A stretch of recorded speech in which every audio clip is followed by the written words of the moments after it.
Puji Tuhan, selamat pagi, salam sejahtera bagi kita semua. Bersyukur kepada Tuhan yang sudah memelihara dan menyertai kehidupan kita.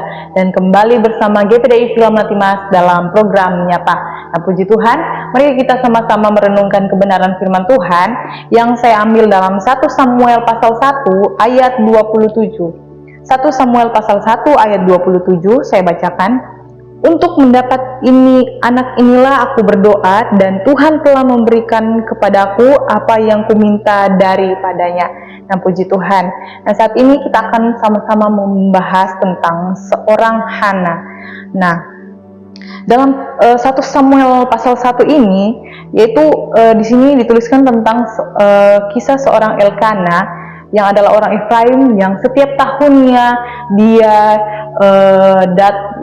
pergi beribadah dan membawa korban ke rumah Tuhan yang ada di Silo. Nah, di sini saya akan membahas tentang seorang Hana, salah satu istri dari Elkana. Hana adalah seorang ibu yang saleh dan tekun berdoa. Jadi walaupun Hana sering diejek oleh Penina, salah satu istri dari Elkana, Hana tidak putus asa dan melainkan dia sungguh-sungguh berdoa, meminta dan memohon kepada Tuhan. Nah, Hana ini setia menanti jawaban Tuhan. Nah, setia bukan hal yang mudah untuk kita lakukan dalam kehidupan kita. Begitupun setia untuk merindukan sesuatu, setia meminta sesuatu, setia menunggu sesuatu yang berasal daripada Tuhan. Setia itu mahal. Ketika kita menjadi orang yang setia, setia itu mahal.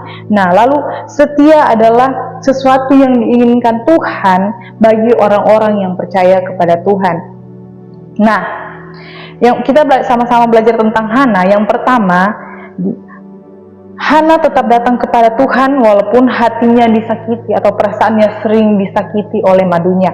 Kita baca dalam ayat yang ke-6 dan 7, lalu ayat 10. Tetapi madunya selalu menyakiti hatinya supaya ia gusar karena Tuhan telah menutup kandungannya. Demikianlah terjadi dari tahun ke tahun. Setiap kali Hana pergi ke rumah Tuhan, Penina menyakiti hati Hana sehingga ia menangis dan tidak mau makan. Ayat 10. Dan dengan hati pedih ia berdoa kepada Tuhan sambil menangis terseduh-seduh. Nah, di sini Hana tetap datang kepada Tuhan walaupun hatinya tersakiti, walaupun dia sering diejek oleh salah satu istri dari Elkana. Nah, kita sama-sama belajar. Terkadang dalam kehidupan kita ada sesuatu yang terjadi ketika orang-orang tidak menyukai kita, ketika orang-orang sering menyakiti perasaan kita, ketika orang-orang menjauhi kita. Apakah kita akan tetap datang kepada Tuhan? Apakah kita akan tetap berdoa kepada Tuhan ketika kita melihat orang-orang di sekitar kita menyakiti? Nah, tapi di sini kita sama-sama belajar bahwa Hana tetap datang kepada Tuhan walaupun dia disakiti. Hana tetap datang kepada Tuhan walaupun hatinya pedih, walaupun perasaannya sering tersakiti oleh orang yang ada di sekitarnya. Nah, ini adalah hal yang sulit untuk kita lakukan ketika kita disakiti oleh sesama, tetapi kita tetap datang kepada Tuhan.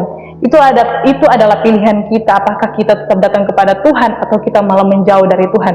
Tetapi mari kita sama-sama belajar, walaupun keadaan sekitar kita menyakiti, tapi kita tetap datang dan berdoa kepada Tuhan. Nah, lalu yang kedua, di sini Hana bertindak. Saya bacakan dalam ayat yang ke-11. Kemudian bernazarlah ia, katanya, Tuhan semesta alam, jika sungguh-sungguh engkau memperhatikan sengsara hambamu ini dan mengingat kepadaku dan tidak melupakan hambamu ini, tetapi memberikan kepada hambamu ini seorang anak laki-laki, maka aku akan memberikan dia kepada Tuhan untuk seumur hidupnya dan pisau cukur tidak akan menyentuh kepalanya. Nah, di sini Hana bernazar kepada Tuhan. Ketika dia berdoa, maka dia bernazar kepada Tuhan. Jikalau Tuhan memberikan dia anak, maka dia akan memberikan anak ini kepada Tuhan. Nah, tapi tidak lupa dia menjawab nazarnya kepada Tuhan. Ketika Tuhan sudah menjawab nazarnya, maka Hana pun membawa anaknya ini kepada Tuhan. Dalam ayat yang ke-24, setelah perempuan itu menyapi anaknya, dibawanyalah dia dengan seekor lembu jantan yang berumur 3 tahun, 1 eva tepung dan sebuyung anggur, lalu diantarkannya ke dalam rumah Tuhan di Silo. Waktu itu masih kecil betul kanak-kanak itu. Nah, puji Tuhan. Di sini Hana, ketika Tuhan sudah menjawab doa Hana, maka Hana tidak lupa membayar nazarnya kepada Tuhan. Begitupun kita sebagai anak-anak Tuhan, ketika kita berdoa lalu kita bernazar kepada Tuhan, maka jangan lupakan nazar kita kepada Tuhan. Tetapi ketika Tuhan sudah menjawab doa kita, maka bayarlah nazar kita kepada Tuhan. Nah, di sini Hana mengalami kesedihan mendalam karena mandul dan disakiti, tetapi Hana merubah rasa sakitnya menjadi doa yang tulus kepada Tuhan. Kita garis bawahi bahwa Hana mengubah rasa sakitnya menjadi doa yang tulus kepada Tuhan. Dan doa adalah ketentraman hati bagi jiwa yang baik dan murah. Nah, doa adalah ketentraman hati. Ketika hati kita tersakiti, maka berdoalah kepada Tuhan. Dan dari Hana kita belajar tentang iman dan ketekunan dalam doa kepada Tuhan. Nah, puji Tuhan, kiranya firman ini boleh menjadi kekuatan bagi kehidupan kita. Dan mari kita sama-sama berdoa. Terima kasih Tuhan, Engkau baik bagi kehidupan kami. Saat ini kami sudah mendengarkan kebenaran firman-Mu, dan kiranya firman-Mu ini menjadi kekuatan bagi kehidupan kami, dan kiranya kami tetap kuat di dalam Tuhan walaupun banyak yang menyakiti kami, banyak hal-hal yang terjadi di sekitar kami, tapi kami tetap setia kepada Tuhan. Kami tetap setia berdoa kepada Tuhan, dan iman kami dikuatkan oleh Tuhan, dan kami tetap berharap hanya kepada Tuhan.